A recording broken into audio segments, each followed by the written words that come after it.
신앙의 프로세스라고 하는, 신앙의 여정이라고 하는 주제를 가지고 계속 하나님 말씀을 나누고 있습니다. 오늘은 지난주 신앙의 오리엔테이션 다음에 홍해 사건에 대한 말씀입니다. 이 사건은 이스라엘 백성들의 역사에 있어서나 또 저와 여러분 우리 신앙의 여정에 있어서 아주 중요한, 대단히 중요한 의미를 가지고 있는 사건입니다. 홍해를 건넌 사건, 정말 중요한 사건입니다. 우선 오늘 이 본문을 통해서 우리가 알게 되는 것은 고난은 피할 수 없는 신앙의 프로세스다 하는 것입니다. 여러분, 바로의 권세에서, 이집트의 압제에서 해방되는 사건, 이 구원의 사건은 정말 황홀하기 그지없는 사건입니다. 마귀의 권세, 마귀의 사망 권세, 그리고 죄의 저주로부터 구원받아서 하나님의 자녀가 되고 영생을 얻게 된다고 하는 것은 황홀한 그런 경험입니다. 이것은 전적인 하나님의 은혜로 이루어집니다. 우리가 해야 될 일이 따로 없습니다.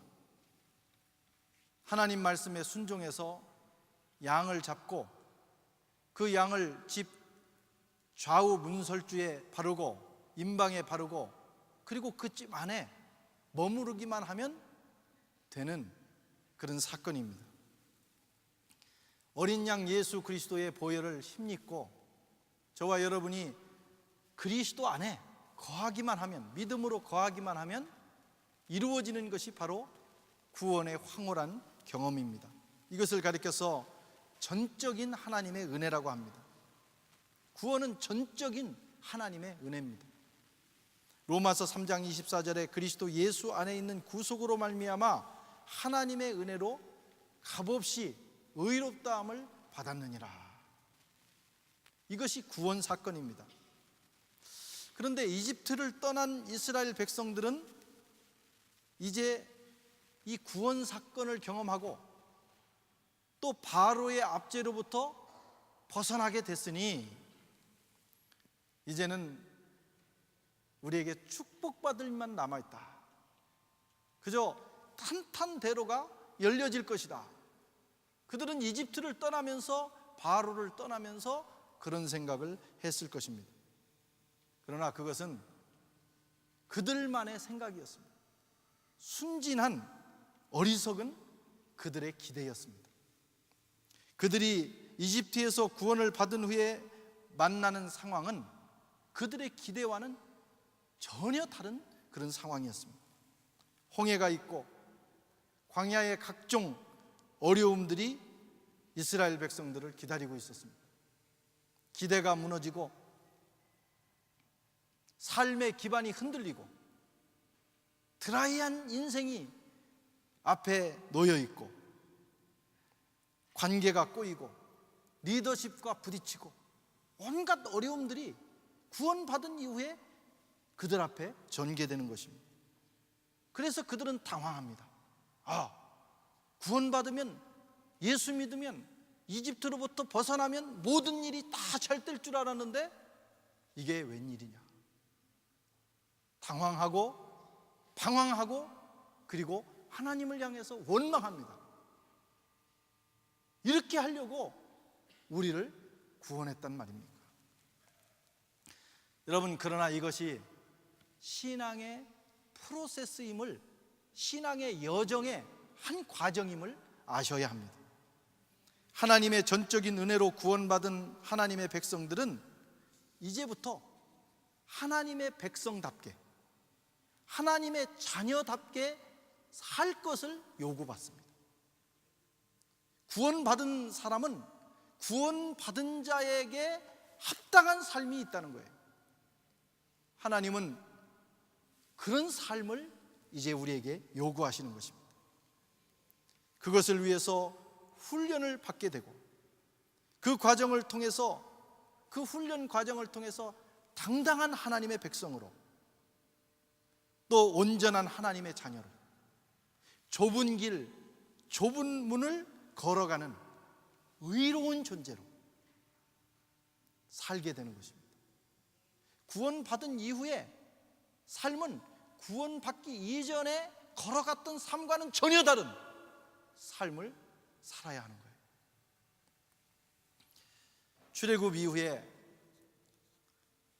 이스라엘 백성들이 처음 만난 사건이 오늘 본문 14장의 사건입니다. 뒤에는 이집트 군대가 무서운 기세를 가지고 추격해 옵니다. 앞에는 홍해가 가로막혀 있습니다. 집요한 마귀의 공격이 있고, 그리고 환경의 어려움이 앞에 놓여 있습니다. 마귀는 여러분 쉽게 포기하지 않습니다. 저와 여러분을 빼앗긴 마귀는 분노합니다. 그래서 다시 되찾으려고, 보복하려고 마귀는 끝까지 따라붙습니다. 집요하게 따라옵니다. 하나님을 믿어 하나님의 자녀가 된 저와 여러분을 마귀는 포기하지 않고 쫓아오는 거예요. 그래서 예수 믿은 이후의 삶이 쉽지 않다는 것입니다. 구원받아 하나님의 자녀가 됐지만 그 이후에 의롭게 하나님의 백성으로 살아가는 길은 어렵고 좁은 길이 되는 거예요. 영적 생활로 들어가는 길은 쉽지 않습니다. 베드로전서 5장 8절에 근신하라, 깨어라, 너희 대적 마귀가 우는 사자처럼 두루 다니며 삼킬 자를 찾나니.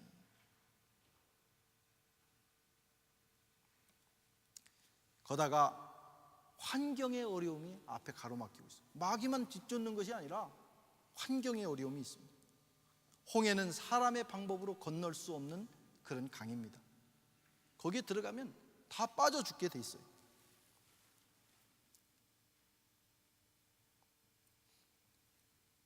그대로 있으면 군대에게 죽고, 앞으로 나가면 물에 빠져 죽고.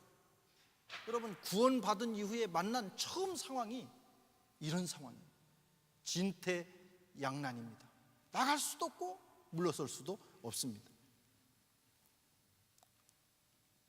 하나님의 백성답게 되기 위한 훈련이 시작된 겁니다. 여러분, 예수 믿고 은혜 받은 다음에 어려움이 온다 그러면 그때 이제 드디어 내가 하나님 백성으로서의 훈련을 받고 있구나, 이렇게 생각하시면 되는 거예요. 그것을 이해하지 못한 백성들은 원망하고 불평합니다. 두려움 가운데 빠집니다. 11절에서 13절에 이렇게 말합니다. 그들이 또 모세에게 이르되 애굽에 매장지가 없어서 당신이 우리를 끌어내어 이 광야에서 죽게 하느냐? 어찌하여 당신이 우리를 애굽에서 끌어내어 우리에게 이같이 하느냐? 우리가 애굽에서 당신에게 이른 말이 이것이 아니냐? 이르기를 우리를 내버려 두라. 우리가 애굽 사람을 섬길 것이라 하지 아니하더냐? 애굽 사람을 섬기는 것이 광야에서 죽는 것보다 낫겠다. 모세가 백성에게 이르되 너희는 두려워하지 말고 가만히 서서 여호와께서 오늘 너희를 위하여 행하시는 구원을 보라. 너희가 오늘 본 애굽 사람을 영원히 다시 보지 아니하리라.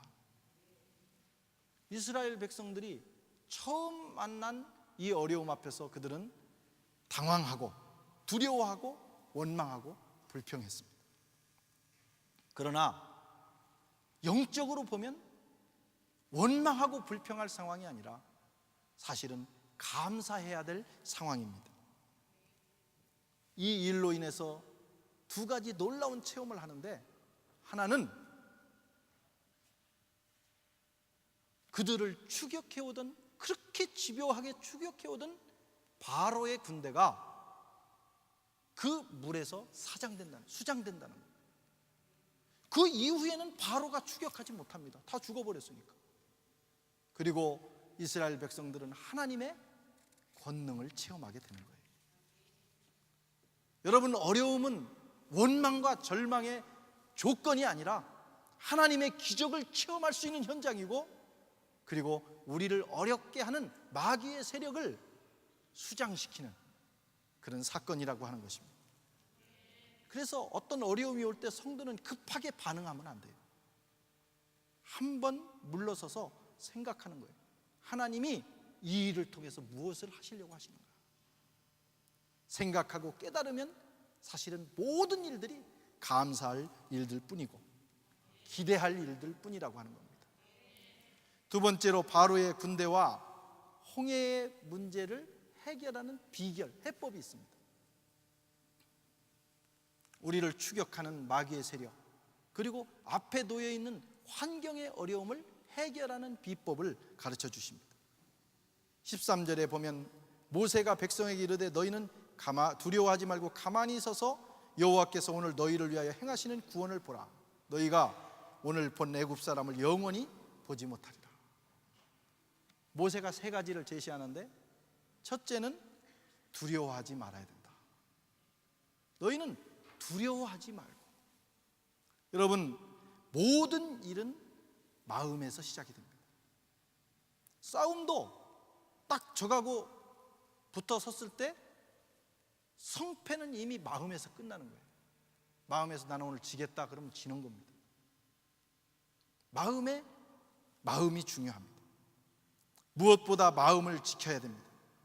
자기 마음에서 일어나는 두려움과 먼저 싸워야 됩니다. 그럴 때 승리할 수 있어요.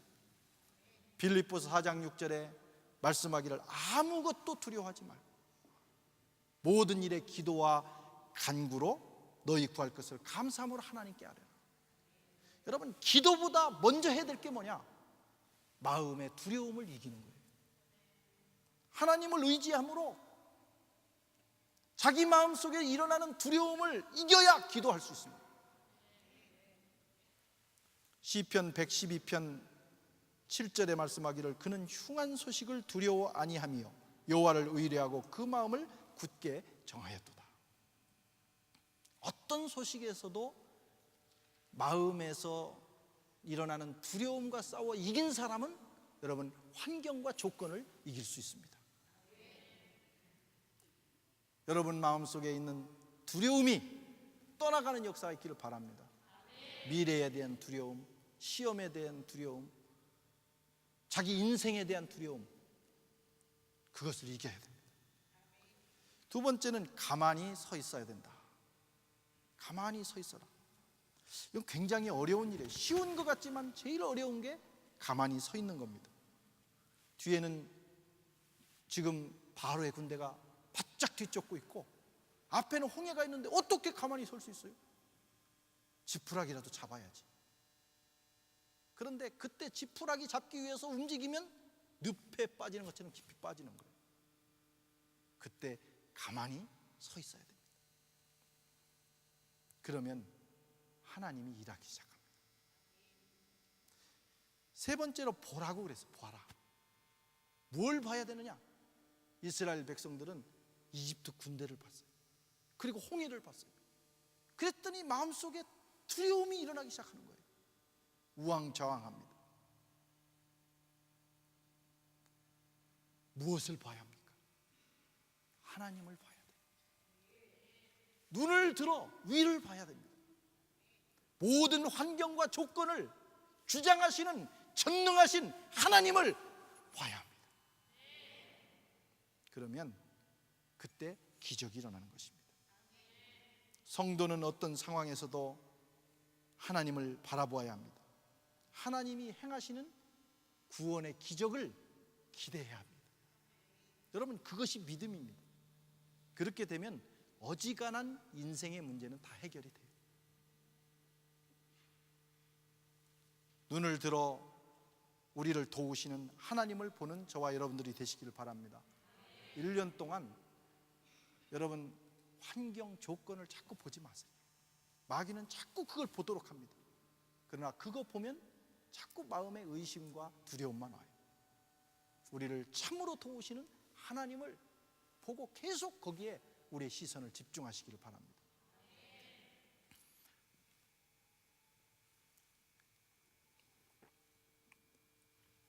세 번째로 이 홍해를 걷는 홍해 도하 사건에는 아주 대단히 중요한 영적인 깊이가 있습니다. 의미가 있습니다. 고린도전서 10장 2절에 보면 우리는 모세에게 속하여 구름과 바다에서 세례를 받고, 이렇게 말씀합니다. 구름과 바다에서 세례를 받았다고 하는 것은 여러분, 홍해를 건넌 사건을 의미합니다. 사도 바울은 이스라엘 백성들이 홍해를 건넌 사건과 하나님의 자녀들이 예수 그리스도의 이름으로 세례를 받은 사건을 동일시합니다. 홍해의 의미가 세례의 의미와 같다는 거예요. 이것이 대단히 중요한 의미입니다. 세례가 뭐냐? 예수 믿고 여러분 다 세례를 받으셨잖아요. 세례가 뭐냐? 세례의 가장 핵심적인 의미가 뭐냐?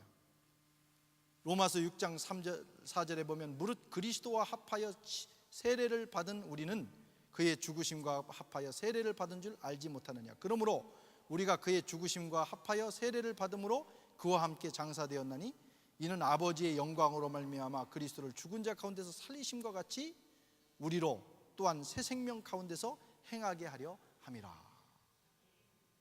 길게 말씀했지만 한마디로 말하면 세례가 뭐냐? 그리스도께서 2000년 전에 죽으실 때 나도 죽었다. 그리스도께서 사실 때 나도 다시 살았다. 그리스도의 죽음과 삶을 고백하는 거예요.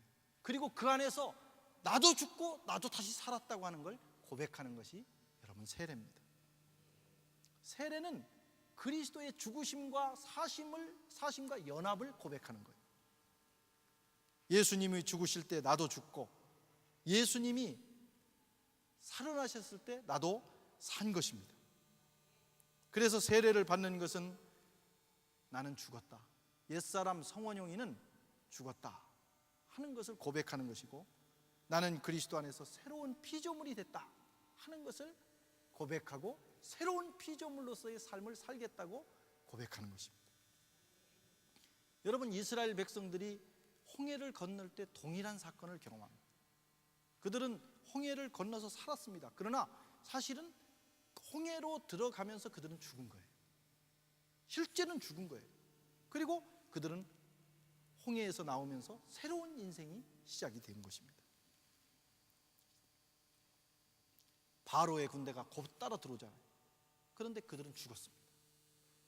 바로의 군대가 죽는 것처럼 이스라엘 백성들도 죽는 것이 맞는 겁니다. 죽었어요, 그들은. 그런데 하나님의 은혜로 그들은 다시 산 것입니다. 이게 홍해 사건이고 이게 세례예요. 홍해는 내가 죽는 곳입니다. 내가 죽는 곳이에요. 이걸 기억하시기 바랍니다. 이집트에서 살던 내가 죽어야 돼.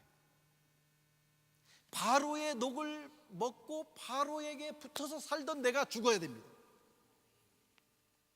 자기 중심적이던 내가 죽고 노예로 살던 내가 죽고 이제는 하나님 나라에서 새로운 존재로, 하나님이 공급하시는 것을 먹고 사는 존재로, 새로운 자유인으로 태어난 것이 바로 세례입니다. 이것이 홍해의 의미예요. 그리스도인은 반드시 이 과정을 거쳐야 돼요. 유월절은 우리의 구원 사건입니다. 유월절에는 우리의 구원을 위해서 어린 양이 죽습니다. 어린 양이 대신 죽어요. 그게 하나님의 은혜입니다. 그런데 홍해에서는 누가 죽냐? 내가 죽는 거예요. 홍해는 나를 부인하는 곳입니다. 홍해는 나를 내려놓는 곳이에요. 옛사람, 정욕의 사람, 이런 걸 다 내려놓고 새로운 사람으로, 영의 사람으로 태어나는 곳이 바로 홍해이고 그것이 세례입니다. 근데 홍해를 건넌 다음에 이제 다음 주부터 말씀을 나누겠지만 광야가 계속돼요. 광야는 뭐냐면 홍해의 연장이에요. 홍해에서 내가 죽어야 되는데 안 죽는단 말이에요. 실제로는 죽은 것인데 죽은 내가 자꾸 살아있어요. 그래서 광야가 계속되는 겁니다.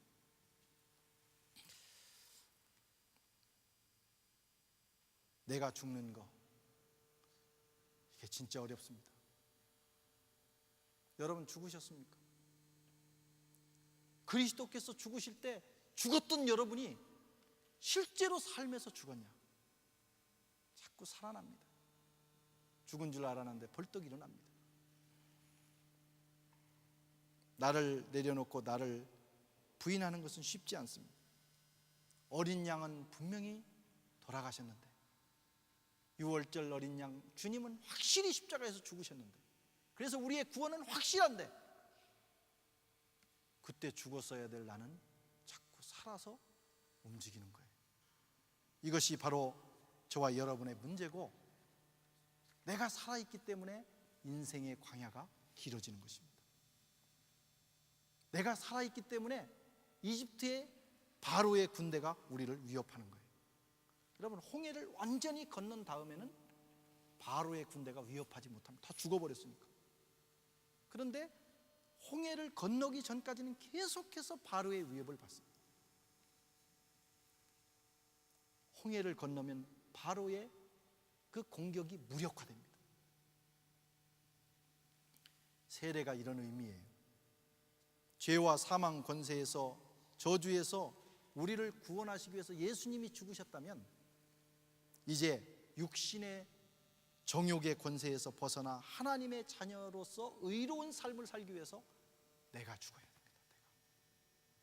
예수님은 확실히 죽으셨어요. 그런데 우리는 덜 죽었어요.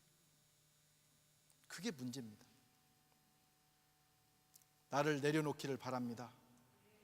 아무든지 나를 따라오려거든 자기를 부인하고 자기 십자가를 지고 나를 따를 것이니라. 주님 말씀하셨어요.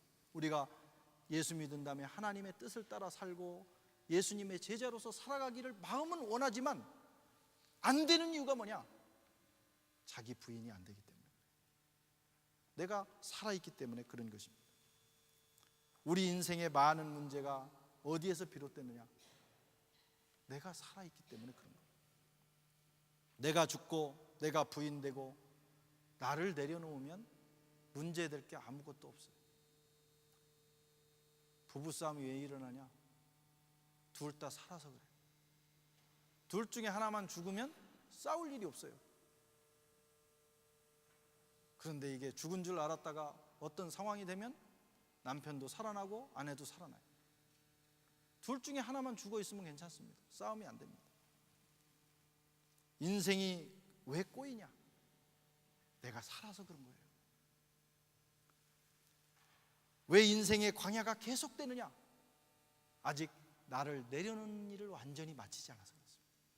하나님은 원망할 문제가 아니에요. 나는 예수 믿고 교회 봉사하고 헌신하는데 왜 이렇게 인생이 꼬이냐? 도대체 뭐냐?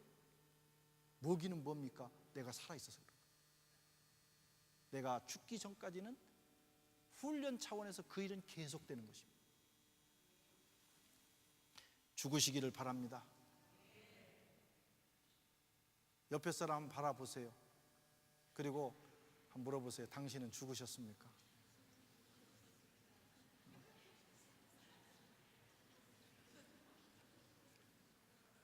다시 한번 물어보세요. 내가 죽은 것 같아요?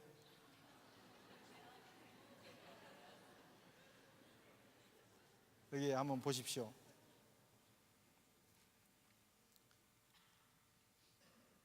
내가 살아있으면 자꾸 시험 듭니다. 마귀의 영향을 계속 받아요. 내가 살아있습니다. 내가 죽으면 마귀가 손을 묻습니다.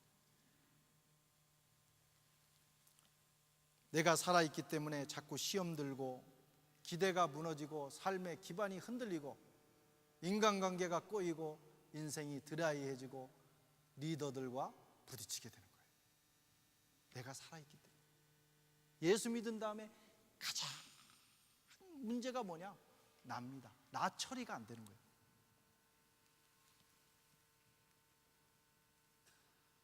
내가 살아있는 한은 미안하지만 광야는 계속될 것입니다.